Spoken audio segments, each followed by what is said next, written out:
Hi hello everyone, welcome to my channel Srishti tutorial for maths. ನಾನು ಈ ದಿನ SSLC chapter number 5 ಮ್ಯಾಥಮೆಟಿಕ್ಸಲ್ಲಿ ಬರುವಂತಹ ಚಾಪ್ಟರ್ ನಂಬರ್ 5 ಅರ್ಥಮೆಟಿಕ್ ಪ್ರೋಗ್ರೆಷನ್ಗೆ ಎಕ್ಸಸೈಸ್ 5.2ನಲ್ಲಿ ಬರುವಂತಹ ಮೊದಲ 7 ಕ್ವಶನ್ಸ್ಗೆ ಆನ್ಸರ್ನ ಹಿಂದಿನ ವಿಡಿಯೋದಲ್ಲಿ ನಿಮ್ಮ ಜೊತೆ ಡಿಸ್ಕಷನ್ ಮಾಡಿದ್ದೀನಿ. ಮುಂದಿನ ಅಂದರೆ 8ರಿಂದ ಬರುವಂತಹ ಮುಂದಿನ ಪ್ರಶ್ನೆಗಳು 8ರಿಂದ 20ರವರೆಗೂ ಬರುವಂತಹ ಕ್ವಶನ್ಸನ್ನು ಈ ಒಂದು ವಿಡಿಯೋದಲ್ಲಿ ನಿಮ್ಮ ಜೊತೆ ಡಿಸ್ಕಷನ್ ಮಾಡ್ತಾ ಇದ್ದೀನಿ. ದಯವಿಟ್ಟು ನಮ್ಮ ಚಾನಲ್ನ ಸಬ್ಸ್ಕ್ರೈಬ್ ಮಾಡಿಲ್ಲ ಅಂದರೆ ಚಾನಲ್ನ ಸಬ್ಸ್ಕ್ರೈಬ್ ಮಾಡೋದ್ರ ಜೊತೆಗೆ ಪಕ್ಕದಲ್ಲಿರುವ ಬೆಲ್ ಐಕನ್ ಕ್ಲಿಕ್ ಮಾಡೋದನ್ನು ಮರಿಬೇಡಿ ಅಂತ ಹೇಳ್ತಾ ಬನ್ನಿ ಕ್ಲಾಸ್ ಶುರು ಮಾಡೋಣ. ಅರ್ಥಮೆಟಿಕ್ ಪ್ರೋಗ್ರೆಷನ್ ಎಕ್ಸಸೈಸ್ 5.2ನ 8ನೇ ಕ್ವಶನ್ನಿಂದ ಪ್ರಶ್ನೆಗಳು ಹೇಗಿದ್ದಾವೆ, ಅವುಗಳಿಗೆ ಸೊಲ್ಯೂಷನ್ ಹೇಗೆ ಕಂಡುಹಿಡಿಯೋದು ಅಂತ ನೋಡೋಣ. ಸೊ ಎಕ್ಸಸೈಸ್ 5.2ನ 8ನೇ ಕ್ವಶನ್ ಬಂದ್ಬಿಟ್ಟು ಹೇಳ್ತದೆ, in an AP consist of 50 terms of which third term is 12 and the last term is 106, find the 29th term. ತುಂಬ ಸುಲಭವಾಗಿದೆ. ನಿಮಗೆ ಇಲ್ಲಿ ಏನು ಮಾಡಿದ್ದಾರೆ ಅಂದರೆ 50 ಟರ್ಮ್ಸ್ ಇದಾವೆ. ಒಂದು ಅರ್ಥಮೆಟಿಕ್ ಪ್ರೋಗ್ರೆಷನಲ್ಲಿ ಒಟ್ಟು 50 ಪದಗಳಿದ್ದಾವೆ. ಅದರಲ್ಲಿ 3ನೇ ಟರ್ಮ್ ಬಂದು 12, ಹಾಗೆಯೇ ಲಾಸ್ಟ್ ಟರ್ಮ್ AN ಬಂದು 106. ದೆನ್ ಫೈಂಡ್ 29th ಟರ್ಮ್ ಅಂತ ಕೊಟ್ಟಿದ್ದಾರೆ. ಇದನ್ನು ಬಳಸ್ಕೊಂಡು ನೀವು A ಮತ್ತು D ಫೈಂಡ್ ಔಟ್ ಮಾಡಿಕೊಂಡು ನಂತರ 29th ಟರ್ಮನ್ನು ಕಂಡುಹಿಡಿಬೇಕು. ಹೇಗೆ ಮಾಡೋದು ಅಂತ ನೋಡ್ತಾ ಹೋಗೋದಾದರೆ, ಗಿವನ್ ಕೊಟ್ಟಿರೋದ್ರ ಆಧಾರದ ಮೇಲೆ ನಾವು ಏನು ಹೇಳ್ಬೋದು ಅಂದರೆ N ಕೊಟ್ಟಿದ್ದಾರೆ 50, ಥರ್ಡ್ ಟರ್ಮ್ ಕೊಟ್ಟಿದ್ದಾರೆ 12, ಲಾಸ್ಟ್ ಟರ್ಮ್ ಕೊಟ್ಟಿದ್ದಾರೆ AN = 106. ಈಗ ನೀವು A29 ಅಂದರೆ 29th ಟರ್ಮನ್ನು ಕಂಡುಹಿಡಿಬೇಕು. ಇದಕ್ಕೆ ಸಂಬಂಧಪಟ್ಟ ಹಾಗೆ ನೀವು ಗಿವನ್ ಕೊಟ್ಟಂತಹ A3 ತಗೊಂಡ್ರೆ A3 = 12 ಅಂತ ಕೊಟ್ಟಿದ್ದಾರೆ. A3 ನೀವು ಇನ್ ಜನರಲಿ ಏನಂತ ತಗೊಳ್ತೀರಿ ಅಂದರೆ A + 2D ಏನು ತಗೊತೀರಾ, 12 ಅಂತ ತಗೊಳ್ತೀರಾ. ಇದರ ಅರ್ಥ ನೀವು ಸುಲಭವಾಗಿ ಏನು ಹೇಳ್ಬೋದಪ್ಪ ಅಂತ ಹೇಳಿದ್ರೆ, ಸಪೋಸ್ A ಇರುವ ಜಾಗದಲ್ಲಿ 12 - 2D ಹಾಕಿದ್ರಿ ಅಂತ ಹೇಳಿದ್ರೆ ನಿಮಗೆ ಇದನ್ನು ಸಾಲ್ವ್ ಮಾಡ್ಬೋದು. ಇದನ್ನು ನೀವು ಈಕ್ವೇಷನ್ ನಂಬರ್ 1 ಅಂತ ತಗೊಳ್ರಿ. ಇನ್ನು AN = 106 ಅಂತ ಇದೆಯಲ್ವಾ, ಇಲ್ಲಿ ನೀವು ನೋಡಿದರೆ AN = ಸೂತ್ರವನ್ನು ಹಾಕ್ರಿ, A + n - 1 × D, nth term ಕಂಡುಹಿಡಿಯಲಿಕ್ಕೆ ಬಳಸುವ ಸೂತ್ರ. AN ಇರುವ ಜಾಗದಲ್ಲಿ 106 ಹಾಕಿದ್ರಿ ಅಂದರೆ A ಅಂತ ಇರುವ ಜಾಗದಲ್ಲಿ 12 - 2D ತಗೊಂಡ್ರಿ ಅಂದರೆ ಪ್ಲಸ್ N ಅಂತ ಹೇಳಿದ್ರೆ ಒಟ್ಟು ಪದಗಳು 50 ಅಂತ ಕೊಟ್ಟಿದ್ದಾರೆ ಅವರು. ಅಲ್ಲಿಗೆ -1 × D ಅಂತ ತಗೊಳ್ಬೋದು. ಇದರ ಆಧಾರದ ಮೇಲೆ ನೀವು 106, 12 ಈ ಕಡೆ ತೊಗೊಂಬಂದರೆ -12 ಆಗುತ್ತೆ. -2D ಪ್ಲಸ್ 50ರಲ್ಲಿ 1 ಹೋದರೆ 49, ಸೊ ದಟ್ 49D ಅಂತ ಬರಿಬೋದು. 106ನಲ್ಲಿ ನೀವು 12 ಕಳೆದ್ರಿ ಅಂದರೆ 94 ಬರುತ್ತೆ. 49D -2D ಕಳೆದ್ರೆ 47D ಬರುತ್ತೆ. ಸುಲಭವಾಗಿ ನೀವು 47ಇಂದ 94 ಡಿವೈಡ್ ಮಾಡ್ಬೋದು. ಯಾಕೆಂದರೆ 47 2s 94 ಬರುತ್ತೆ. ಸೊ ದಟ್ D = 2 ಅಂತೇಳಿ ನೀವು ಆನ್ಸರನ್ನು ಬರ್ಕೊಳ್ತೀರಾ. ಈ ಡಿನ ವ್ಯಾಲ್ಯೂವನ್ನು ನೀವು 1ನೇ ಈಕ್ವೇಷನ್ಗೆ ಸಬ್ಸ್ಟಿಟ್ಯೂಟ್ ಮಾಡಿದ್ರೆ, substitute the value of D in 1 ಅಂತ ತಗೊಂಡ್ರೆ ಅಲ್ಲಿ ನೀವು A = 12 - 2D ಅಂತ ತಗೊಂಡಿದ್ದೀರಾ. A = 12 - 2 × D ಇರೋ ಜಾಗದಲ್ಲಿ ನೀವು 2 ಹಾಕಿದ್ರಿ ಅಂದರೆ A = 12 - 2 2s 4 ಬರುತ್ತೆ. ಇದರ ಅರ್ಥ ನೀವು 12ರಲ್ಲಿ 4 ಕಳೆದ್ರಿ ಅಂದರೆ 8 ಅಂತ ಬರೀಬಹುದು. A ಸಿಕ್ತು, D ಸಿಕ್ತು. ಇವೆರಡನ್ನ ಬಳಸ್ಕೊಂಡು ನೀವೇನು ಮಾಡ್ಬೋದು ಈಗ ಅಂತ ಹೇಳಿದ್ರೆ A29 ಕಂಡುಹಿಡಿಯಲಿಕ್ಕೆ ಕೇಳಿದಾರಲ್ವಾ. ಸೊ ನೋಡಿ, ಇಲ್ಲಿ ನೀವು A29 ಕಂಡುಹಿಡಿಬೋದು. ಹೇಗೆ ಅಂದರೆ AN ಸೂತ್ರ ಮತ್ತೆ ಹಾಕಿದರೆ A + n - 1 × D ಅಂತ ಹಾಕಿದ್ರಿ ಅಂದರೆ N ಇರುವ ಜಾಗದಲ್ಲಿ 29 ಹಾಕಬೇಕು. ಯಾಕಂದರೆ 29ನೇ ಪದ ಕಂಡುಹಿಡಿಯಕ್ಕೆ ಕೇಳಿರೋದವರು. ಅಲ್ಲಿಗೆ A ಇರುವ ಜಾಗದಲ್ಲಿ 8 ಹಾಕ್ರಿ, N ಅಂದರೆ 29 - 1 × D ಇರುವ ಜಾಗದಲ್ಲಿ 2 ಹಾಕ್ರಿ. ಸಿಂಪ್ಲಿ ನಿಮಗೆ A29 = 8 + 29 - 1 ಮಾಡಿದ್ರೆ ನಿಮಗೆ 28 ಬರುತ್ತೆ. ಪಕ್ಕದಲ್ಲಿರುವ 2ರಿಂದ ಮಲ್ಟಿಪ್ಲೈ ಮಾಡಬೇಕು. ಆಗ A29 = 8 + 28 × 2 ಮಾಡಿದ್ರಿ ಅಂದರೆ ನಿಮಗೆ 56 ಬರುತ್ತೆ. ಅದರ ಅರ್ಥ A29 ಬೆಲೆ ಸಿಕ್ಬಿಡುತ್ತೆ ನಿಮಗೆ. 56ಗೆ 8 ಕೂಡಿದ್ರಿ ಅಂದರೆ 64 ಬರುತ್ತೆ. This is the answer. ನಿಮಗೆ 29th ಟರ್ಮ್ ಕಂಡಿಡಿರಿ ಅಂತ ಕೇಳಿದ್ರು, ಅದ್ರ ಪ್ರಕಾರ 29th ಟರ್ಮ್ ಕಂಡಿಡಿದಿದ್ದೀರಾ. ಎಷ್ಟು ಬಂದಿದೆ? 64 ಬಂದಿದೆ. ಹಾಗೆ ನೆಕ್ಸ್ಟ್ ಕ್ವಶನ್ ನಂಬರ್ 9 ಹೇಳ್ತಾ ಇದೆ, if the third and the 9th terms of an AP are 4 and -8 respectively, which term of this AP is 0 ಅಂತ ಕೊಟ್ಟಿದ್ದಾರೆ. ಕ್ವಶನ್ ವೆರಿ ಸಿಂಪಲ್ ಆಗಿದೆ. 3ನೇ ಪದ ಮತ್ತು 9ನೇ ಪದಗಳನ್ನು ಕೊಟ್ಟಿದ್ದಾರೆ, 4 ಮತ್ತು -8 ಅಂತ. ಹಾಗಿದ್ಮೇಲೆ ಯಾವ ಟರ್ಮು 0 ಆಗಿರುತ್ತೆ? 0ವನ್ನು ಹೊಂದಿರುವ ಟರ್ಮ್ ಯಾವುದು ಅಂದರೆ ಅದರ ಅರ್ಥ ನೀವು AN ಅನ್ನು 0 ಅಂತ ತಗೊಂಡು N ಫೈಂಡ್ ಔಟ್ ಮಾಡಬೇಕು. ಸೊ ಇದಕ್ಕೂ ಕೂಡ ನೀವು ಆನ್ಸರ್ ಹೇಗೆ ಹೇಳ್ಬೋದು ಅಂತ ನೀವು ನೋಡೋದಾದ್ರೆ ನೋಡಿ, ಕ್ವಶನ್ ಹೇಳುವ ಪ್ರಕಾರ A3 ಕೊಟ್ಟಿದ್ದಾರೆ 4, ಹಾಗೆಯೇ A9 ಕೊಟ್ಟಿದ್ದಾರೆ -8. AN ಅನ್ನು ನೀವು 0 ಅಂತ ತಗೊಂಡು N ಬೆಲೆ ಕಂಡುಹಿಡಿಬೇಕು. N ಬೆಲೆ ಕಂಡುಹಿಡಿಬೇಕು ಅಂದರೆ ಅದಕ್ಕಿಂತ ಮುಂಚಿತವಾಗಿ ನಿಮಗೆ A ಮತ್ತು D ನ ವ್ಯಾಲ್ಯೂ ಗೊತ್ತಿರಬೇಕು.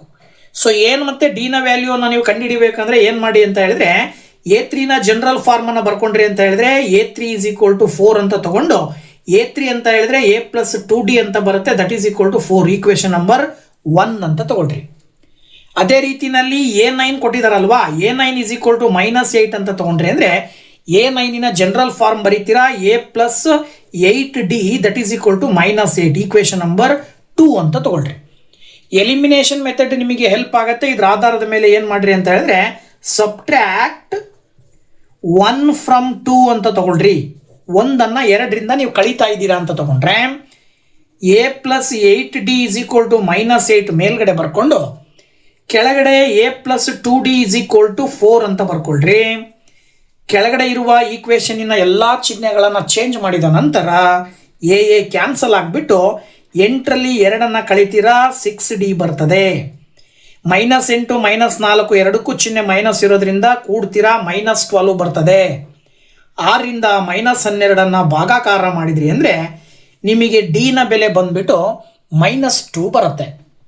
ಸಿಂಪ್ಲಿ ನೀವು ಮತ್ತೆ ಏನು ಮಾಡಬೇಕು ಅಂದರೆ substitute the value of value of D in 1 ಅಂತ ತಗೊಳ್ರಿ. 1ನೇ ಈಕ್ವೇಶನ್ ಬಂದ್ಬಿಟ್ಟು A + 2D = 4 ಇದೆ. A + 2 × -2 = 4 ಬರ್ಕೋಬೇಕು. ಡಿ ನ ಬೆಲೆ ಹಾಕಿದ್ದೀರಾ. ಆಗ 2 × -2 ಮಾಡಿದ್ರೆ -4 ಬರುತ್ತೆ. ರೈಟ್ ಸೈಡಿಗೆ ಕಳಿಸಿದ್ರೆ ಈಕ್ವಲಿಂದ ಆ ಕಡೆ ಕಳಿಸ್ಬಿಟ್ರೆ +4 ಆಗುತ್ತೆ. ಇದರ ಅರ್ಥ A ನ ವ್ಯಾಲ್ಯೂ 8 ಬಂತು. ಓಕೆ, ಸೊ ಇದರ ಆಧಾರದ ಮೇಲೆ A ಮತ್ತು D ಅನ್ನು ಕಂಡುಹಿಡಿದ ಮೇಲೆ N ಕಂಡುಹಿಡಿಬೇಕಲ್ವಾ.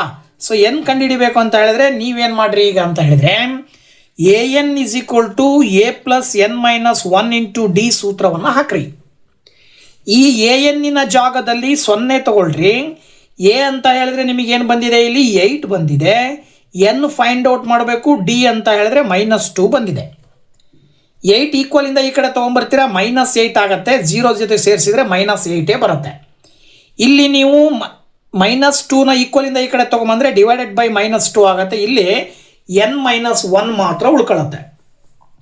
ಮೈನಸ್ ಕ್ಯಾನ್ಸಲ್ ಜೊತೆಗೆ 2ರಿಂದ 8ಅನ್ನು ಭಾಗಾಕಾರ ಮಾಡ್ತೀರಾ. n - 1 = 4. -1 ಈಕ್ವಲಿಂದ ಆ ಕಡೆ ಹೋದರೆ 4 + 1 ಆಗಿಬಿಡುತ್ತೆ. ಇದರ ಅರ್ಥ n = 5. ಅಂದರೆ ಇಲ್ಲಿ ಏನು ಹೇಳಬೇಕಾಗತ್ತೆ ನೀವು? 5th ಟರ್ಮ್ ಈಸ್ 0 ಅಂತೇಳಿ ಹೇಳಬೇಕಾಗತ್ತೆ. In this arithmetic progression 5th term is 0 ಅಂತೇಳಿ ನೀವು ಆನ್ಸರನ್ನು ಹೇಳಬೇಕಾಗತ್ತೆ. ಹಾಗೆ ಕ್ವಶನ್ ನಂಬರ್ 10 ಹೇಳ್ತದೆ, the 17th term of an AP exceeds its 10th term by 7. Find the common difference. ಇಲ್ಲಿ 17ನೇ ಪದವು 10ನೇ ಪದಕ್ಕಿಂತ 7 ಜಾಸ್ತಿ. ಎಕ್ಸೀಡ್ಸ್ ಅಂತ ಹೇಳಿದ್ರೆ ಹೆಚ್ಚು ಅಂತ ಅರ್ಥ. ಹಾಗಿದ್ಮೇಲೆ ಕಾಮನ್ ಡಿಫರೆನ್ಸ್ ಎಷ್ಟು? ಡಿಫರೆನ್ಸ್ D ಅನ್ನು ಕಂಡುಹಿಡಿಯಿರಿ ಅಂತ ಕೊಟ್ಟಿದ್ದಾರೆ. ವೆರಿ ಸಿಂಪಲ್ ಆಗಿ ನಿಮಗೆ ಆನ್ಸರ್ ಬರುತ್ತೆ. ಏನಂತ ನೋಡೋದಾದ್ರೆ ಈಗ ಅವರೇ ಹೇಳುವ ಪ್ರಕಾರ A17 = A10 + 7 ಅಂದರೆ 17ನೇ ಪದವು 10ನೇ ಪದಕ್ಕಿಂತ 7 ಜಾಸ್ತಿ ಅಂತ ಕೊಟ್ಟಿದ್ದಾರೆ. ಅವ್ರು ಹೇಳಿರುವ ಸ್ಟೇಟ್ಮೆಂಟ್ನ ಪ್ರಕಾರ ಬರ್ಕೊಂಡು ಡಿ ಫೈಂಡ್ ಔಟ್ ಮಾಡಬೇಕು ಅಂದರೆ ನೀವು ಜನರಲ್ ಟರ್ಮ್ಸನ್ನು ಬಳಕೆ ಮಾಡಿದರೆ A17 ಮೀನ್ಸ್ A + 16D ಅಂತ ಬರ್ಕೊಡ್ತೀರಾ. A10 ಮೀನ್ಸ್ A + 9D ಅಂತ ಬರ್ಕೊಳ್ತೀರಾ +7. ಎಡಭಾಗ ಬಲಭಾಗ ಎರಡರಲ್ಲೂ ಕೂಡ A ಕ್ಯಾನ್ಸಲ್ ಆಗಿಬಿಡುತ್ತೆ.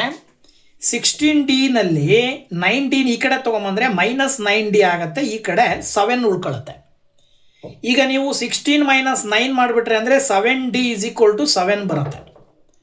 ಇದರ ಅರ್ಥ ವೆರಿ ಸಿಂಪಲ್, 7 1s 7 ಮಾಡಿಬಿಟ್ರೆ ಅಂದರೆ ಡಿನ ವ್ಯಾಲ್ಯೂ ಏನು ಬರುತ್ತೆ? 1 ಬರುತ್ತೆ. ನೆಕ್ಸ್ಟ್ ಕ್ವಶನ್ ನಂಬರ್ 11 ನೋಡ್ರಿ. Which term of the AP 3, 15, 27, 39... will be 132 more than its 54th term. Question clear ಆಗಿದೆ. ಅರ್ಥಮೆಟಿಕ್ ಪ್ರೋಗ್ರೆಷನ್ ಅವರೇ ಕೊಟ್ಟಿದ್ದಾರೆ. ಈ ಒಂದು ಅರ್ಥಮೆಟಿಕ್ ಪ್ರೋಗ್ರೆಷನ್ನಿನ 54ನೇ ಟರ್ಮು 132ಕ್ಕಿಂತ ಜಾಸ್ತಿ ಇರುತ್ತೆ. ಹಾಗಿದ್ಮೇಲೆ 154ನೇ ಟರ್ಮ್ಗಿಂತ 132 ಜಾಸ್ತಿ ಇರುವ ಟರ್ಮ್ ಯಾವುದು ಅನ್ನೋದು ಕೇಳಿದ್ದಾರೆ ಅವರು. ಸೊ ಹಾಗಿದ್ಮೇಲೆ ನೀವು ಇದಿಷ್ಟನ್ನು A54 + 132 ಅನ್ನು ನೀವು AN ಅಂತ ತಗೊಂಡು N ಫೈಂಡ್ ಔಟ್ ಮಾಡಬೇಕು. ಹೇಗೆ ಅಂತ ನೋಡೋದಾದರೆ ನೋಡಿ, ಇಲ್ಲಿ ಅವರೇ ಹೇಳಿರುವ ಹಾಗೆ 3, 15, 27, 39... ಅಂತ AP ಕೊಟ್ಟಿದ್ದಾರೆ. ಜೊತೆಗೆ ಎಷ್ಟನೇ ಟರ್ಮು 54ನೇ ಟರ್ಮ್ಗಿಂತ 132 ಜಾಸ್ತಿ ಇರುತ್ತೆ ಅಂತ ಕೊಟ್ಟಿದ್ದಾರೆ. ಇದರ ಆಧಾರದ ಮೇಲೆ ನೀವು ಇಲ್ಲಿ ಏನು ಮಾಡಬೇಕು ಅಂದರೆ ಎನ ಬೆಲೆಯನ್ನು ತಗೊಳ್ಬೇಕು. ಎನ ಬೆಲೆ 3. ಹಾಗೆಯೇ ಡಿ ಕಂಡುಹಿಡ್ಕೊಳ್ಬೇಕು. ಡಿ ಬಂದುಬಿಟ್ಟು A2 - A1 ಮಾಡಿದ್ರೆ 15 - 3 ಮಾಡ್ತೀರಲ್ವಾ. 15 - 3 ಮಾಡಿಬಿಟ್ರೆ ನಿಮಗೆ ಏನು ಬರುತ್ತೆ ಆನ್ಸರು ಅಂತ ಅಂದರೆ 12 ಬರುತ್ತೆ. ಈಗ ನೀವು ಎನ್ ಫೈಂಡ್ ಔಟ್ ಮಾಡಬೇಕು. AN ಇರುವ ಜಾಗದಲ್ಲಿ ಈ ವ್ಯಾಲ್ಯೂವನ್ನು ತಗೊಳ್ಬೇಕು. ಸೊ ನೋಡಿ, ನೀವು AN ಸೂತ್ರ ಹಾಕ್ತೀರಾ A + N - 1 × D ಅಂತೇಳಿ. ಇಲ್ಲಿ AN ಅಂತ ಹೇಳಿದ್ರೆ 132 + A54 that is equal to A + N - 1 × D ಅಂತ ಹೇಳ್ತೀರಾ. A54 ಅಂತ ಹೇಳಿದ್ರೆ ಇನ್ ಜನರಲಿ ನೀವೇನಂತ ತೊಗೊಳ್ತೀರಿ ಅಂತ ಹೇಳಿದ್ರೆ 132 + A54 ಅಂತ ಹೇಳಿದ್ರೆ ಜನರಲ್ ಟರ್ಮ್ ಏನಂತ ಬರ್ಕೊಳ್ತೀರಾ? A + 53D ಅಂತ ತಗೊಳ್ತೀರಾ. That is equal to A + N - 1 × D. ಈಗ ನೀವು ಇಲ್ಲಿ ಡೈರೆಕ್ಟ್ ಆಗಿ ಲೆಫ್ಟ್ ಸೈಡು ರೈಟ್ ಸೈಡಲ್ಲಿರುವ A ಕ್ಯಾನ್ಸಲ್ ಮಾಡಿಬಿಡ್ತೀರಾ. So left side right side A cancel ಆಯಿತು ಅಂದರೆ ಇಲ್ಲಿ 132 ಉಳಿತು +53 × D ಬಂದುಬಿಟ್ಟು ನಿಮಗೆ ಏನು ಬಂದಿದೆ? 12 ಬಂದಿದೆ. ಈ ಕಡೆನೂ ಕೂಡ N - 1 × 12 ತಗೊಳ್ತೀರಾ. ಈಗ ಇಲ್ಲಿ ನೋಡ್ರಿ, 132ಗೆ 53 × 12 ಮಲ್ಟಿಪ್ಲೈ ಮಾಡಿದ್ರಿ ಅಂದರೆ 636 ಬರುತ್ತೆ. N - 1 × 12 ಅಂತ ಬರೀತೀರಾ ಬಲಭಾಗದಲ್ಲಿ. 132ಗೆ 636 ಅನ್ನು ಆ್ಯಡ್ ಮಾಡಿದ್ರಿ ಅಂದರೆ 768 ಬರುತ್ತೆ. 12 ಈ ಕಡೆ ತೊಗೊಂಬಂದ್ರಿ ಅಂದರೆ /12 ಅಂತ ಬರೀತೀರಾ. ಈ ಕಡೆ N - 1 ಉಳ್ಕೊಳ್ಳುತ್ತೆ. ಈಗ 768ಅನ್ನು 12ಇಂದ ಡಿವೈಡ್ ಮಾಡಿದ್ರಿ ಅಂದರೆ 64 ಬರುತ್ತೆ. That is equal to N - 1. Very simple. ನೀವೇನು ಹೇಳ್ಬೋದು ಅಂದರೆ N ಬೇಕು ಅಂದರೆ ಈ -1 ಈ ಕಡೆ ತೊಗೊಂಬಂದ್ರಿ ಅಂದರೆ +1 ಆಗುತ್ತೆ. ಅದರ ಅರ್ಥ N ಬೆಲೆ 65 ಬರುತ್ತೆ. ಸೊ ಇದರ ಅರ್ಥ ವೆರಿ ಸಿಂಪಲ್. ಏನಪ್ಪ ಅರ್ಥ ಅಂತ ಹೇಳಿದ್ರೆ 65th term is 132 more than 54th term ಅಂಥೇಳಿ ಅರ್ಥವನ್ನು ಕೊಡುತ್ತೆ. ಅವ್ರು ಕೇಳಿರೋದು ಇದನ್ನೇ. ಯಾವ ಟರ್ಮು 54ನೇ ಟರ್ಮ್ಗಿಂತ 132 ಜಾಸ್ತಿ ಇರುತ್ತೆ, ಅದು ಯಾವ ಟರ್ಮ್ ಅಪ್ಪ ಅಂದರೆ ಅದು 65th ಟರ್ಮ್ ಅಂತೇಳಿ ನೀವು ಆನ್ಸರನ್ನು ಬರಿಬೇಕಾಗತ್ತೆ. ಇನ್ನು next 12th question. 2 APs have the same common difference. The difference between their 100th term is 100. What is the difference between their 1000th term ಅಂತ ಕೊಟ್ಟಿದ್ದಾರೆ. 2 ಅರ್ಥಮೆಟಿಕ್ ಪ್ರೋಗ್ರೆಷನ್ ಇದಾವೆ. 2 ಅರ್ಥಮೆಟಿಕ್ ಪ್ರೋಗ್ರೆಷನಿನ common difference same. So 2 arithmetic ಪ್ರೋಗ್ರೆಷನಿನ common difference same ಇದ್ಮೇಲೆ difference between their 100th terms is 100 ಆಗಿದೆ ಅಂದರೆ difference between their 1000th term ಎಷ್ಟಾಗಿರುತ್ತೆ? Very simple. ನೀವು ಒಂದೇ ಲೆಕ್ಕದಲ್ಲಿ ಆನ್ಸರ್, ಯಾಕಂದರೆ ಕಾಮನ್ ಡಿಫರೆನ್ಸ್ ಸೇಮ್ ಬರ್ತಾ ಇರೋದ್ರಿಂದ ಇಲ್ಲಿ 100th ಟರ್ಮ್ಗಳ ಮಧ್ಯೆ ಇರುವ ಡಿಫರೆನ್ಸ್ 100 ಬರ್ತಾ ಇದೆ ಅಂದರೆ 1000th ಟರ್ಮ್ಸ್ನ ಮಧ್ಯೆ ಇರೋ ಡಿಫರೆನ್ಸ್ ಕೂಡ 100 ಬರುತ್ತೆ. ಯಾಕೆ ಅಂತ ನೋಡೋದಾದರೆ, ಸಪೋಸ್ ಆ ಒಂದು ಫಸ್ಟ್ ಟರ್ಮನ್ನು ನೀವು A1 + D, A1 + 2D ಅಂತ ತಗೊಂಡ್ರೆ, second arithmetic ಪ್ರೋಗ್ರೆಷನನ್ನು B1 + D, B1 + 2D ಅಂತ ತಗೊಳ್ಟ್ರೆ, ಇವೆರಡರ ಮಧ್ಯೆ ಕಾಮನ್ ಡಿಫರೆನ್ಸ್ ಎಷ್ಟು ಬರುತ್ತೆ ಅಂತ ಕೊಟ್ಟಾರೆ? ಸೇಮ್ ಬರುತ್ತೆ ಅಂತ ಕೊಟ್ಟಾರೆ. ಇದರ ಆಧಾರದ ಮೇಲೆ ಇದರ ಎನ್ ಅಂದರೆ ಇದರ nth ಟರ್ಮು ಮೈನಸ್ ಇದರ nth ಟರ್ಮನ್ನು ತಗೊಂಡ್ರೆ nth ಟರ್ಮಿನ ಸೂತ್ರವನ್ನು ಹಾಕಿದರೆ a+n-1 ಇಂಟು ಡಿ ಬರುತ್ತೆ. ಯಾವುದಕ್ಕೆ? ಇದಕ್ಕೆ. ಹಾಗಿದ್ರೆ ಇದಕ್ಕೇನು ಬರುತ್ತೆ ಅಂದರೆ ಎ ಇರುವ ಜಾಗದಲ್ಲಿ ಬಿ ಹಾಕಿದ್ರಿ ಅಂದರೆ b+n-1 ಇಂಟು ಡಿ ಅಂತ ಬರ್ಕೊಳ್ತೀರಾ. Very simple. ಇಲ್ಲಿ ಏನು ಬರುತ್ತೆ ನೋಡ್ರಿ, ಇಲ್ಲಿ that is equal to a+n-1 into D minus B plus into minus -n-1 into D ಅಂತ ತಗೊಳ್ತೀರಾ. ಮೈನಸ್ ಇಂದ ಮಲ್ಟಿಪ್ಲೈ ಮಾಡಿ ಬ್ರಾಕೆಟ್ ಕ್ಲೋಸ್ ಮಾಡಿದ್ದೀವಿ. ಇಲ್ಲಿ ಏನಾಗುತ್ತೆ ಅಂದರೆ +n-1 into D -n-1 into D cancel ಆಗಿ ಫೈನಲಿ ಏನು ಉಳಿತದೆ? a ಮೈನಸ್ ಬಿ ಉಳಿತದೆ. ಈಗ ಸಪೋಸ್ an ಮೈನಸ್ ಬಿ ಅನ್ನು ನೀವು a ಮೈನಸ್ ಬಿ ಅಂತ ತೊಗೊಂಡಿದ್ದೀರಿ ಅಂದರೆ an ಅಂತ ಹೇಳಿದ್ರೆ a100 ಅಂತ ತಗೊಳ್ರಿ. ಹಾಗೆಯೇ bn ಅಂತ ಹೇಳಿದ್ರೆ b100 ಅಂತ ತಗೊಳ್ರಿ. ಆಗ ಏನು ಬರುತ್ತೆ ಆನ್ಸರು? 100 - 100 a ಮೈನಸ್ ಬಿ ಅಂತ ಕೊಟ್ಟಿದ್ದಾರೆ ತಾನೆ. a ಮೈನಸ್ ಬಿ ಅಂತ ಕೊಟ್ಟಿದ್ದಾರೆ ಅಂದರೆ ಅದರ ಅರ್ಥ ನಿಮಗೆ ದಟ್ ಈಸ್ ಈಕ್ವಲ್ ಟು 100 ಅಂತ ಅವರೇ ಕೊಟ್ಟಿದ್ದಾರೆ. ಈ ಒಂದು ಆರ್ಥಮೆಟಿಕ್ ಪ್ರೋಗ್ರೆಷನ್ನಿನ 100ನೇ ಪದದಲ್ಲಿ ಈ ಆರ್ಥಮೆಟಿಕ್ ಪ್ರೋಗ್ರೆಷನ್ನಿನ 100ನೇ ಪದವನ್ನು ಕಳೆದ್ರೆ 100 ಬರುತ್ತೆ ಅಂತ ಕೊಟ್ಟಿದ್ದಾರೆ. ಇದರ ಅರ್ಥ ಏನು ಇಂಡಿಕೇಟ್ ಮಾಡುತ್ತೆ ಅಂದರೆ a1 ಎ ಅಂದರೆ ಏನು? a1 ಬಿ ಅಂದರೆ b1 a1 ಮೈನಸ್ b1 ಮಾಡಿದಾಗ ಆನ್ಸರ್ ಏನು ಬರುತ್ತೆ? 100 ಬರುತ್ತೆ. ಅಂದರೆ ಇದರಲ್ಲಿರುವ ಮೊದಲನೇ ಟರ್ಮಲ್ಲಿ ಇದರಲ್ಲಿರುವ ಮೊದಲನೇ ಟರ್ಮನ್ನು ಕಳೆದ್ರೆ ನಿಮಗೆ 100 ಬರುತ್ತೆ. ಹಾಗಿದ್ದ ಮೇಲೆ 1000th ಟರ್ಮ್ ಬೇಕಲ್ಲ ನಿಮಗೆ. 1000th ಟರ್ಮ್ ಏನಿರುತ್ತೆ ಅಂತ ಕೇಳಿದರು. ಸೊ 1000th ಟರ್ಮ್ ಬೇಕು ಅಂತ ಹೇಳಿದ್ರೆ ಸೇಮ್ a100 ಮೈನಸ್ b100 ಮಾಡಿದರೆ 100 ಬರ್ತಾ ಇದೆ ಅಂದರೆ a1 ಜಾಗದಲ್ಲಿ 1000 ತಗೊಂಡು ಮೈನಸ್ b1 ಜಾಗದಲ್ಲಿ 1000 ತಗೊಂಡ್ರೂ ಕೂಡ ಆನ್ಸರ್ ಇದನ್ನೇ ಬರಿಬೇಕಾಗತ್ತೆ ನೀವು. ಯಾಕೆ? ಮೊದಲನೇ ಪದದಲ್ಲಿ ಮೈನಸ್ ಮಾಡಿದರೆ 100 ಬರುತ್ತೆ ಅಂದರೆ 1000ನೇ ಪದದಲ್ಲಿ 1000ನೇ ಪದವನ್ನು ಕಳೆದ್ರೂ ಕೂಡ ಆನ್ಸರ್ ಏನು ಬರುತ್ತೆ? 100 ಬರುತ್ತೆ. ಸೊ ದ್ಯಾಟ್ ನೀವು ಬರೀಬೇಕು the difference between 1000th terms is 100. ಈ ಎರಡು ಆರ್ಥಮೆಟಿಕ್ ಪ್ರೋಗ್ರೆಷನ್ನಿನ 1000ನೇ ಪದಗಳ ಮಧ್ಯೆ ಇರುವ ಡಿಫರೆನ್ಸು ಕೂಡ 100ಗೆ ಸಮ ಇರುತ್ತೆ ಅಂಥೇಳಿ ಆನ್ಸರನ್ನು ಬರಿತೀರಾ. ಕ್ವಶನ್ ನಂಬರ್ 13 ಹೇಳುತ್ತೆ how many 3 digit numbers R divisible by 7. ತುಂಬ ಸುಲಭವಾಗಿರುವ ಪ್ರಶ್ನೆ. ಅಂದರೆ 3 ಅಂಕಿಯ ಸಂಖ್ಯೆಗಳಾಗಿರಬೇಕು. 3 ಅಂಕಿಯ ಸಂಖ್ಯೆಗಳಲ್ಲಿ 7ರಿಂದ ಭಾಗವಾಗುವ ಒಟ್ಟು ಸಂಖ್ಯೆಗಳು ಎಷ್ಟು ಅಂತ ಕೇಳಿದ್ದಾರೆ. ಇದಕ್ಕೆ ನೀವು ಆನ್ಸರ್ನ ಹೇಗೆ ಹೇಳಬೇಕು ಈ ಆರ್ಥಮೆಟಿಕ್ ಪ್ರೋಗ್ರೆಷನ್ನಲ್ಲಿ an ಸೂತ್ರವನ್ನು ಬಳಸ್ಕೊಂಡು ಅಂತ ನೋಡೋದಾದರೆ ನೋಡಿ, ಇಲ್ಲಿ ಏನಪ್ಪ ಅಂತ ಹೇಳಿದ್ರೆ ನೀವು ಮೊದಲಿಗೆ 3 ಡಿಜಿಟ್ ನಂಬರ್ ಪ್ರಾರಂಭ ಆಗೋದು ಫ್ರಮ್ 100ಇಂದ ನೋಡ್ತಾ ಹೋದರೆ 7ರಿಂದ ಡಿವೈಡ್ ಆಗೋ ಸಂಖ್ಯೆ ಯಾವ್ದು ಬರುತ್ತಪ್ಪ ಅಂದರೆ ಅದು 105 ಬರುತ್ತೆ. ಹೆಂಗೆ ಗೊತ್ತಾಗತ್ತೆ ನಿಮಗೆ ಅಂದರೆ ನೀವು 100ಅನ್ನು 7ರಿಂದ ಭಾಗಾಕಾರ ಮಾಡಿದ್ರಿ ಅಂತ ಹೇಳಿದ್ರೆ ಕೊನೆಗೆ ರಿಮೈಂಡರ್ 2 ಉಳಿತದೆ. ಸೊ ಕೊನೆಗೆ ರಿಮೈಂಡರ್ 2 ಉಳಿತದೆ ಅಂತ ಹೇಳಿದ್ರೆ ಇದರ ಅರ್ಥ 7ಗೆ ಇನ್ನೆಷ್ಟು ಬೇಕಾಯಿತು? +5 ಮಾಡಿಬಿಟ್ರಿ ಅಂದರೆ 7 ಬರುತ್ತೆ. ಆವಾಗ ಕಂಪ್ಲೀಟಾಗಿ 7ರಿಂದ ಡಿವೈಡ್ ಆಗಿಬಿಡುತ್ತೆ. ಇದರ ಆಧಾರದ ಮೇಲೆ ನಾವು 105 ಅಂತ ತಗೊಳ್ಬೇಕು. ಇದೇ ಪ್ರೊಸೀಜರನ್ನು ಲಾಸ್ಟ್ ನಂಬರ್ ಅಂದರೆ 3 ಡಿಜಿಟಿನ ಕೊನೆಯ ಅಂಕಿ 999ಅನ್ನು ನೀವು 7ರಿಂದ ಭಾಗಾಕಾರ ಮಾಡಿದ್ರಿ ಅಂತ ಹೇಳಿದ್ರೆ ಕೊನೆಗೆ ರಿಮೈಂಡರ್ ಎಷ್ಟು ಉಳಿತದೆ?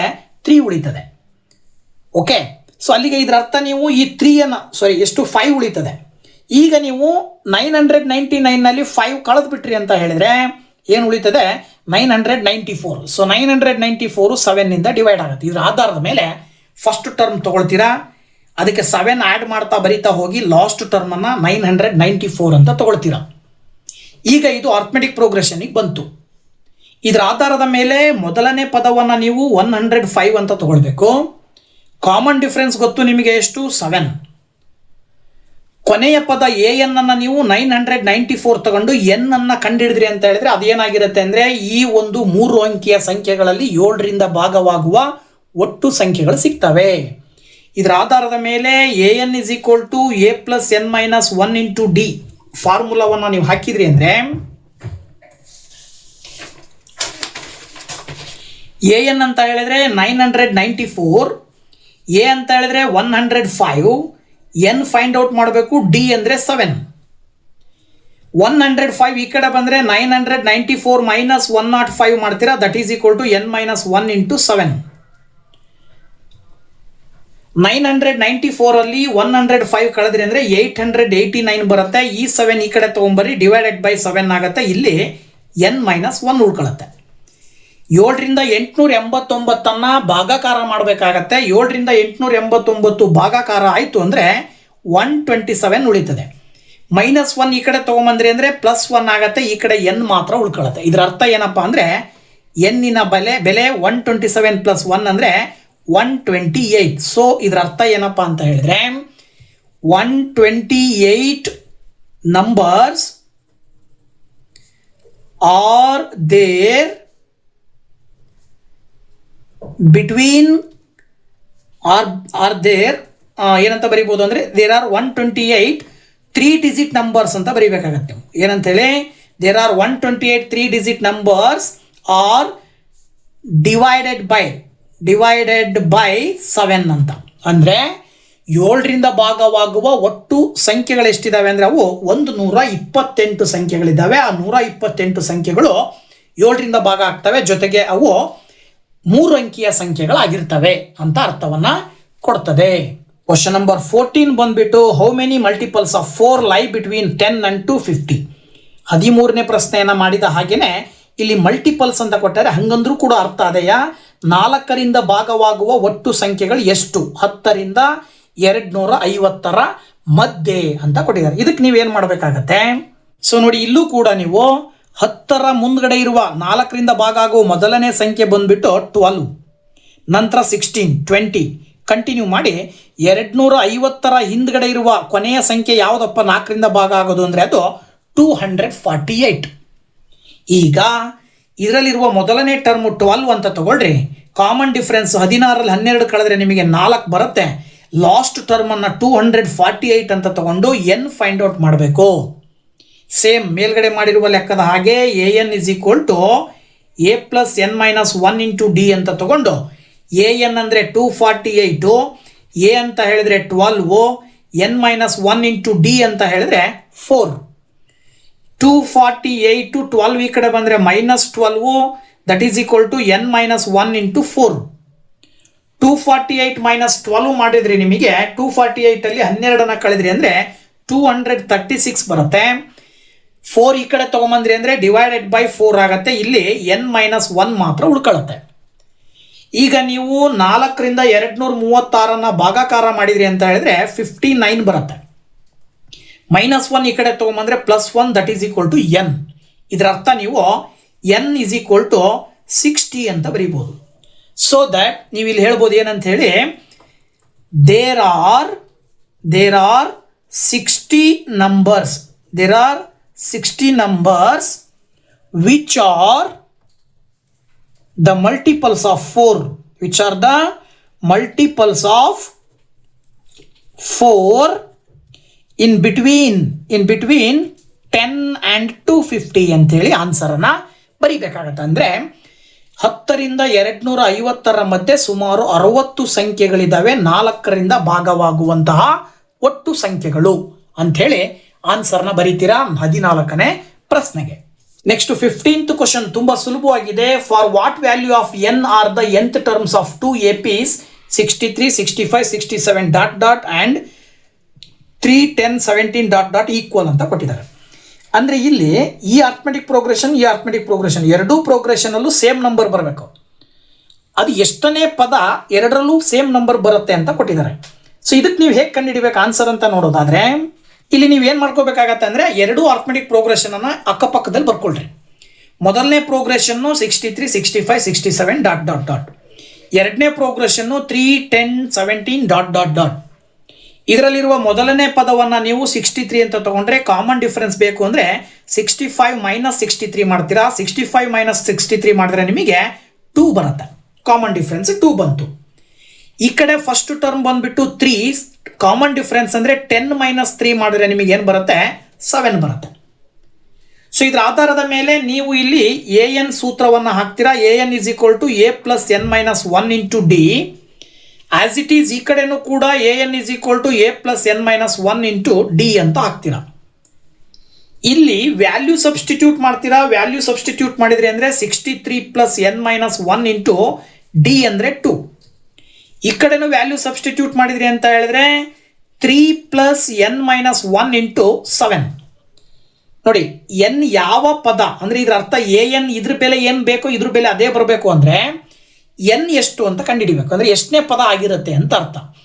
ಅಂದರೆ ಇದು ಎರಡು ಈ ಪದದಲ್ಲಿರುವಂಥ nth ಟರ್ಮು ಇದರಲ್ಲಿರುವ ಈ ಪ್ರೋಗ್ರೆಷನಲ್ಲಿರುವ nth ಟರ್ಮ್ ಸೇಮ್ ಬರಬೇಕು ಅಂದರೆ ಇದರ ಅರ್ಥ ನೀವು ಇವೆರಡನ್ನ ಈಕ್ವಲ್ ಅಂತ ತಗೊಳ್ಬೇಕು. ಹೇಗೆ 63 plus n minus 1 into 2 is equal to 3 plus n minus 1 into 7 ಅಂತ ತಗೊಳ್ಬೇಕಾಗತ್ತೆ. ಗೊತ್ತಾಯ್ತಲ್ಲ. ಈಗ ಈ 63ಗೆ ಪ್ಲಸ್ 3 ಈ ಕಡೆ ತೊಗೊಂಬಂದರೆ ಮೈನಸ್ 3 ಆಗುತ್ತೆ. ಹಾಗೆಯೇ n ಮೈನಸ್ 1 2 ಇದೆಯಲ್ಲ, ನೀವು ಇದನ್ನು ಮಲ್ಟಿಪ್ಲಿಕೇಶನ್ ಮಾಡ್ಕೊಂಬಿಡ್ರಿ. ಹೇಗೆ ನೋಡಿ, ಇಲ್ಲಿ 2 ಇಂಟು n 2n ಮೈನಸ್ 2 1 2. ಹಾಗೆಯೇ ಇಲ್ಲಿ ಏನು ಉಳಿತು 7 ಇಂಟು n 7n ಮೈನಸ್ 7. ಎನ್ಗಳನ್ನು ಈ ಕಡೆ ತೊಗೊಳ್ರಿ ಅಥವಾ ಆ ಕಡೆ ಕಳಿಸಿದರೆ 63ನಲ್ಲಿ 3 ಹೋದರೆ ಏನು ಬರುತ್ತೆ 60 ಬರುತ್ತೆ. 60ನಲ್ಲಿ ಮೈನಸ್ 2 ಮಾಡಿದ್ರಿ ಅಂತ ಹೇಳಿದ್ರೆ ನಿಮಗೆ 58 ಬರುತ್ತೆ. 7 ಈ ಕಡೆ ತೊಗೊಂಬಂದರೆ ಪ್ಲಸ್ 7 ಆಗುತ್ತೆ. ಇಲ್ಲಿ ಆಲ್ರೆಡಿ 7 ಇದೆ, 2n ಈ ಕಡೆ ಬಂದರೆ ಮೈನಸ್ 2n ಆಗುತ್ತೆ. ನೋಡಿ ಇಲ್ಲಿ 58 ಮೈನಸ್ 7 ಮಾಡಿದ್ರಿ ಅಂತ ಹೇಳಿದ್ರೆ 58 ಪ್ಲಸ್ 7 ಮಾಡಬೇಕಾಗತ್ತೆ. 58 ಪ್ಲಸ್ 7 ಮಾಡಿದ್ರಿ ಅಂತ ಹೇಳಿದ್ರೆ ನಿಮಗೆ ಏನು ಬರುತ್ತೆ 65 ಬರುತ್ತೆ. ಈ ಕಡೆ 7n ಮೈನಸ್ 2n ಮಾಡಿದ್ರೆ 5n ಬರುತ್ತೆ. Very simple. ನೀವು 5ರಿಂದ 65 ಭಾಗಾಕಾರ ಮಾಡಿದ್ರಿ ಅಂದರೆ n ಬೆಲೆ ನಿಮಗೆ ಸಿಗುತ್ತೆ ಏನಪ್ಪ ಅಂದರೆ 13. ಇದರ ಅರ್ಥ ಏನಪ್ಪ ಅಂದರೆ therefore 13th terms are equal in 2 APs ಅಂತ ಹೇಳಿ. ಓಕೆನಾ. ಅಂದರೆ ಆ ಎರಡು ಆರ್ಥಮೆಟಿಕ್ ಪ್ರೋಗ್ರೆಷನಿನ 13ನೇ ಪದ ಸೇಮ್ ಇರುತ್ತೆ ಅಂತ ಅರ್ಥ. ಓಕೆನಾ. Next 16th question, determine the AP whose third term is 16 and 7th term exceeds the 5th term by 12 ಅಂತ ಕೊಟ್ಟಿದ್ದಾರೆ. ಕ್ವಶನ್ ಕ್ಲಿಯರ್ ಆಗಿ ಅರ್ಥ ಮಾಡ್ಕೊಳ್ರಿ. ಆರ್ಥಮೆಟಿಕ್ ಪ್ರೋಗ್ರೆಷನ್ ಬರೀಬೇಕು. 3ನೇ ಪದ 16, 7ನೇ ಪದ ಏನಾಗಿರುತ್ತೆ ಅಂದರೆ 5ನೇ ಪದಕ್ಕಿಂತ 12 ಜಾಸ್ತಿ ಇರುತ್ತೆ. ಹಾಗಿದ್ಮೇಲೆ ಇದಕ್ಕೆ ಆರ್ಥಮೆಟಿಕ್ ಪ್ರೋಗ್ರೆಷನ್ ನೀವೇ ಬರೀರಿ ಅಂತ ಕೊಟ್ಟಿದ್ದಾರೆ. ಇದಕ್ಕೆ ನೀವು ಆನ್ಸರ್ ಹೇಗೆ ಬರೀತೀರಾ ನೋಡೋದಾದ್ರೆ ಅವರೇ ಹೇಳಿರುವ ಹಾಗೆ 3ನೇ ಪದವನ್ನು 16 ಅಂತ ತಗೊಳ್ರಿ. ಹಾಗೆ 7th ಟರ್ಮನ್ನು 5ನೇ ಟರ್ಮ್ಗಿಂತ 12 ಜಾಸ್ತಿ ಅಂತ ಕೊಟ್ಟಿದ್ದಾರೆ. ಇದ್ರ ಪ್ರಕಾರ A7 is equal to A5 plus 12 ಅಂತ ತಗೊಳ್ಬೇಕಾಗತ್ತೆ. ನೋಡಿ A3 ನೀವು A plus 2D ಅಂತೇಳಿ ಜನರಲಿ ಬರ್ಕಂತೀರಾ. That is equal to 16. So if you taken this is the equation number 1. And next in this ಇಲ್ಲಿ ನೋಡಿದರೆ A7 ಅಂತ ಹೇಳಿದ್ರೆ A ಪ್ಲಸ್ 6D, A5 ಅಂದರೆ A ಪ್ಲಸ್ ಎಷ್ಟೋ 4D ಪ್ಲಸ್ 12 ಅಂತ ತಗೊಳ್ಬೇಕಾಗತ್ತೆ. ಲೆಫ್ಟ್ ಸೈಡ್ ರೈಟ್ ಸೈಡ್ ಎರಡರಲ್ಲೂ ಕೂಡ ಎ ಕ್ಯಾನ್ಸಲ್ ಆಗಿ 4Dನ ಈ ಕಡೆ ತೊಗೊಂಬಂದರೆ ಮೈನಸ್ 4D ಬಂದ್ಬಿಟ್ಟು ಈ ಕಡೆ 12 ಬರುತ್ತೆ. 6Dನಲ್ಲಿ 4D ಅನ್ನು ಕಳಿತೀರಾ, ಕಳೆದ್ರೆ ನಿಮಗೆ 2D ಬರುತ್ತೆ. That is equal to 12. 2ರಿಂದ 12 ಭಾಗಾಕಾರ ಮಾಡ್ತೀರಾ, ಡಿನ ವ್ಯಾಲ್ಯೂ 6 ಬರುತ್ತೆ. ಈ ಡಿನ ವ್ಯಾಲ್ಯೂವನ್ನು ಏನು ಮಾಡಬೇಕಾಗತ್ತೆ ನೀವು ಅಂದರೆ substitute the value of D in 1 ಅಂತ ತಗೊಳ್ರಿ. Substitute the value of D in 1. ಏನಿದೆ ಇಲ್ಲಿ A plus 2D is equal to 16 ಅಂತ ತಗೊಂಡ್ರಿ. ಡಿ ಇರುವ ಜಾಗದಲ್ಲಿ 6 ಅಪ್ಲೈ ಮಾಡಿದ್ರಿ ಅಂದರೆ A ಇಸ್ ಈಕ್ವಲ್ ಟು 2 6 12 ಬರುತ್ತೆ. 12 ಆ ಕಡೆ ಕಳಿಸಿದ್ರಿ ಅಂದರೆ ಮೈನಸ್ 12 ಆಗುತ್ತೆ.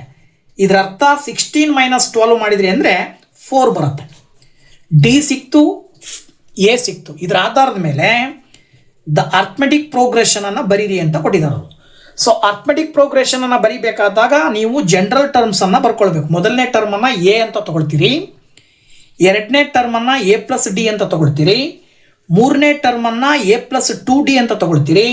ಇದು ಹೀಗೆ ಕಂಟಿನ್ಯೂ ಆಗುತ್ತೆ ಅಂತ ಅರ್ಥ. ಇದರ ಆಧಾರದ ಮೇಲೆ ವ್ಯಾಲ್ಯೂ ಹಾಕಿದರೆ ಎ ಅಂತ ಹೇಳಿದ್ರೆ 4, ಡಿ ಅಂತ ಹೇಳಿದ್ರೆ 6 ಇರೋದ್ರಿಂದ A ಪ್ಲಸ್ ಡಿ ಅಂದರೆ 4 ಪ್ಲಸ್ 6 ಮಾಡ್ತೀರಾ, 4 ಪ್ಲಸ್ 2 ಇಂಟು 6 ಮಾಡ್ತೀರಾ, ಡಾಟ್ ಡಾಟ್ ಡಾಟ್. ಈಗ ಇಲ್ಲಿ ಮೊದಲನೇ ಟರ್ಮನ್ನು 4 ಅಂತ ಬರೆದ್ರೆ 2ನೇ ಟರ್ಮ್ ಏನಾಗುತ್ತೆ 10 ಆಗುತ್ತೆ. ಇಲ್ಲಿ 2 6 12 ಪ್ಲಸ್ 4 ಮಾಡಿಬಿಟ್ರಿ ಅಂತ ಹೇಳಿದ್ರೆ ನಿಮಗೆ ಎಷ್ಟು ಬರುತ್ತೆ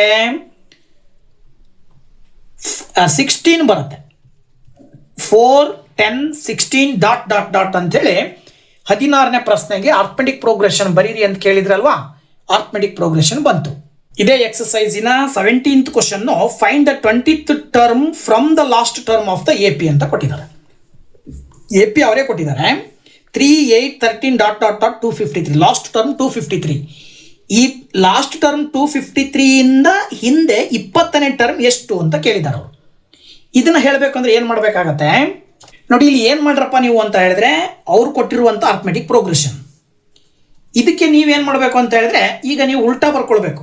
ಹೇಗೆ 250 ಇಲ್ಲಿ ಕಾಮನ್ ಡಿಫ್ರೆನ್ಸ್ ಅನ್ನ ನೀವು ಕನ್ಸಿಡರ್ ಮಾಡಿದ್ರಿ ಅಂದರೆ ಕಾಮನ್ ಡಿಫ್ರೆನ್ಸ್ ಬಂದ್ಬಿಟ್ಟು ಏನು ಬರುತ್ತೆ ಅಂದರೆ 8 - 3 ಮಾಡಿದ್ರೆ 5 ಬರುತ್ತೆ.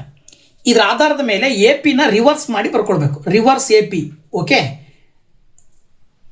ರಿವರ್ಸ್ AP ಬಂದ್ಬಿಟ್ಟು ಮೊದಲನೇ ಟರ್ಮ್ ಅನ್ನ 253 ತಗೊಳ್ಬೇಕು. ಯಾಕಂದ್ರೆ ಇದು ಹಿಂದಿರೋ 20ನೇ ಟರ್ಮ್ ಕಂಡಿದೆ ಕೇಳಿರೋದ್ರಿಂದ 253 ನಲ್ಲಿ 5 ಕಳೆದ್ರಿ ಅಂತ ಹೇಳಿದ್ರೆ 248 ಬರುತ್ತೆ. 248 ಅಲ್ಲಿ 5 ಕಳೆದ್ರಿ ಅಂದ್ರೆ 243 ಬರುತ್ತೆ. Dot dot dot. ಓಕೆ, ಇದರ ಆಧಾರದ ಮೇಲೆ A = 253 ತಗೊಳ್ರಿ. ಹಾಗೇನೆ ಡಿ ಬಂದ್ಬಿಟ್ಟು ಸೇಮ್ ಏನು 253, 248 - 253 ಇದ್ರೆ ಏನಾಗತ್ತೆ, ಈಗ ಕಾಮನ್ ಡಿಫ್ರೆನ್ಸ್ -5 ಬಂದ್ಬಿಡುತ್ತೆ. ಈಗ ನೀವೇನು ಕಂಡುಹಿಡಬೇಕು ಅಂದರೆ A20 = ಕ್ವಶನ್ ಮಾರ್ಕ್, ಅಂದರೆ ಅದರ ಅರ್ಥ n ಬೆಲೆ 20 ಅಂತ ತಗೊಳ್ಬೇಕು. ಓಕೆ, ಸೊ ಈಗ ಏನು ಬರುತ್ತೆ ಆನ್ಸರ್ ನೋಡ್ತಾ ಹೋಗೋದಾದ್ರೆ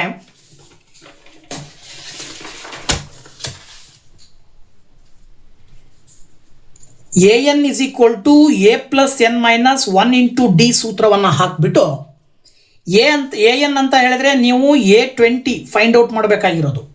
A ಅಂದರೆ ನೀವು 253 ತಗೊಳ್ಬೇಕು, n ಫೈಂಡ್ ಔಟ್ ಮಾಡಬೇಕು -1, ಸಾರಿ n ಅಂದರೆ 20 ತಗೊಳ್ರಿ. ಓಕೆ, n ಅಂದರೆ 20, D ಬಂದ್ಬಿಟ್ಟು -5. ಈಗ A20 ಬೇಕಾಗಿರೋದ್ರಿಂದ 253 + 20 - 1 ಮಾಡಿದ್ರೆ ನಿಮಗೆ 19 ಬರುತ್ತೆ. ಇಂಟು ಪಕ್ಕದಲ್ಲಿ -5 ಇದೆ. Then A20 = 253 plus into minus ಬರುತ್ತೆ. 19 5 ಮಾಡಿದ್ರಿ ಅಂದರೆ 95 ಬರುತ್ತೆ. ಇದರ ಅರ್ಥ A20 = 253 - 95 ಮಾಡಿದ್ರಿ ಅಂದರೆ 158 ಬರುತ್ತೆ. So there four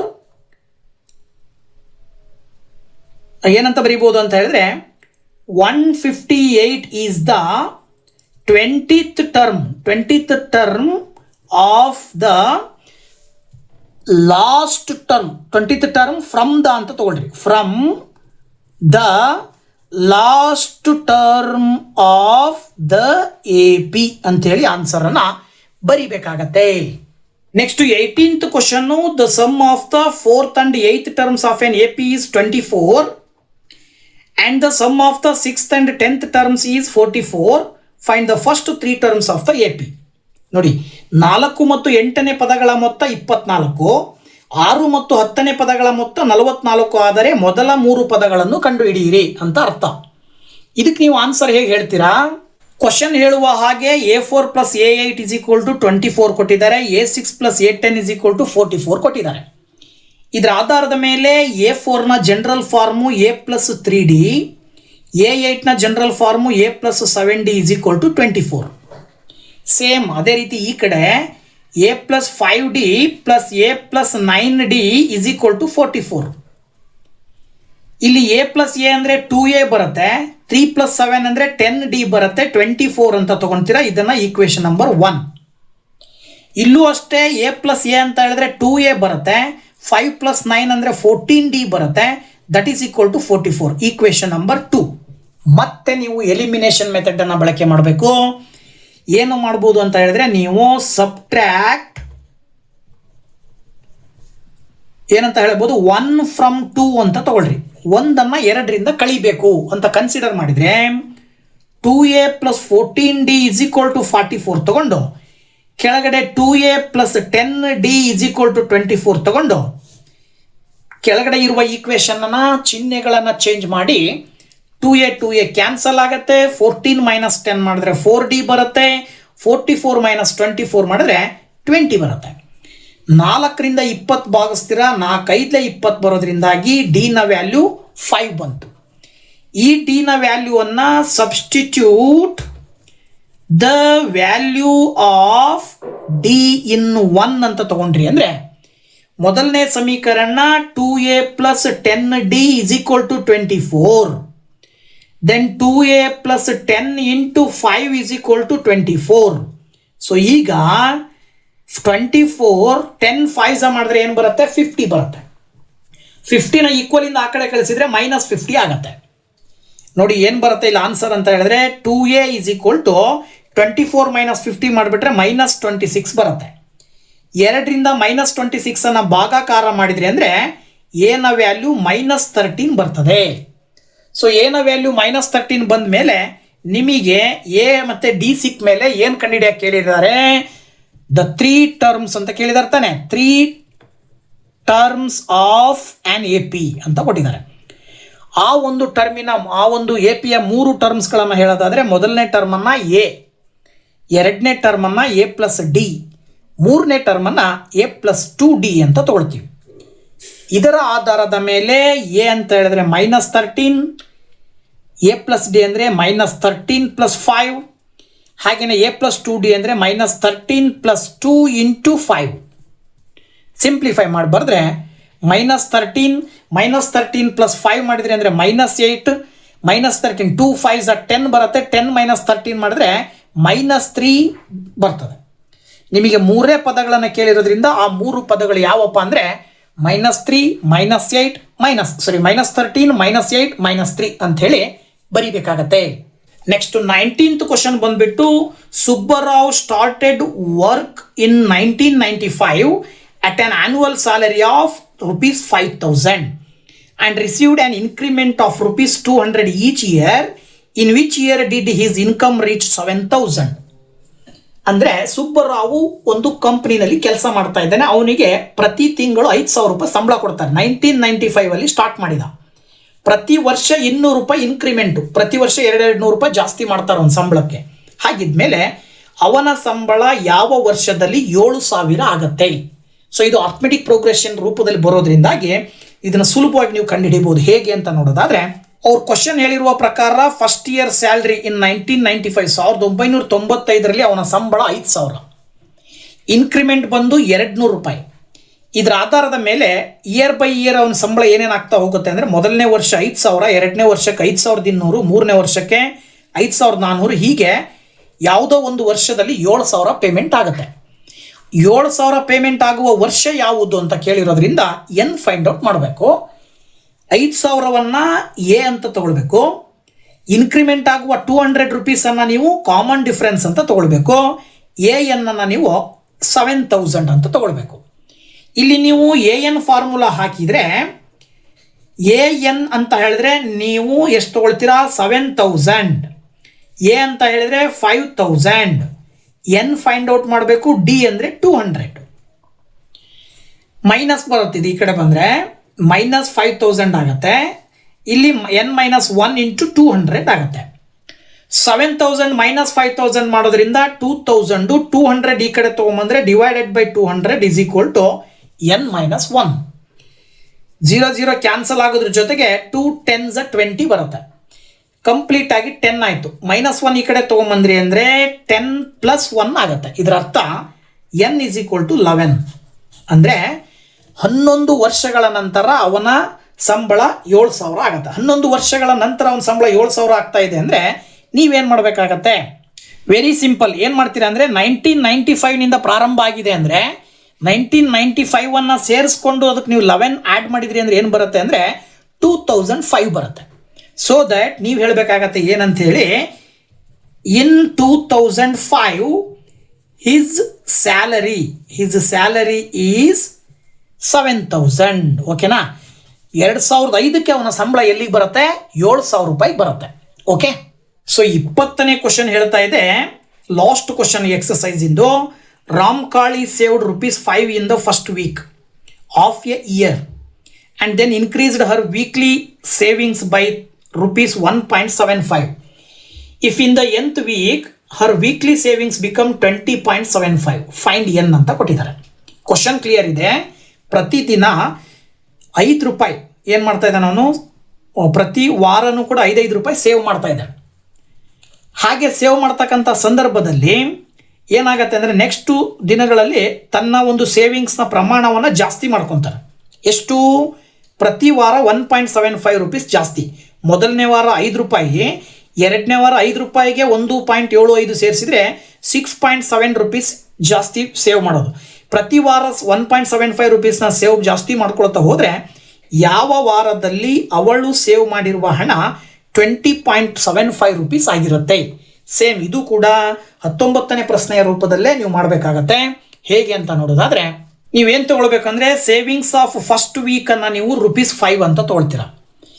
increasing savings of each week 1.75. ಇದರ ಆಧಾರದ ಮೇಲೆ ನೀವೇ AP ಬರೆಯೋದಾದರೆ ಮೊದಲನೇ ವಾರ 5 ರೂಪಾಯಿ, ಎರಡನೇ ವಾರ 6.75 ರೂಪೀಸು, ಹಾಗೆಯೇ ನೆಕ್ಸ್ಟ್ ವೀಕ್ ಏನಾಗುತ್ತೆ 8.50 ರೂಪೀಸು. ಈ ರೀತಿ ಯಾವುದೋ ಒಂದು ವಾರ 20.75 ರೂಪೀಸ್ನ ಸೇವ್ ಮಾಡ್ತಾಳೆ. ಆ ಒಂದು ವಾರ ಎಷ್ಟನೇದು ಅಂತ ಕೇಳಿದ್ದಾರೆ ಅವರು.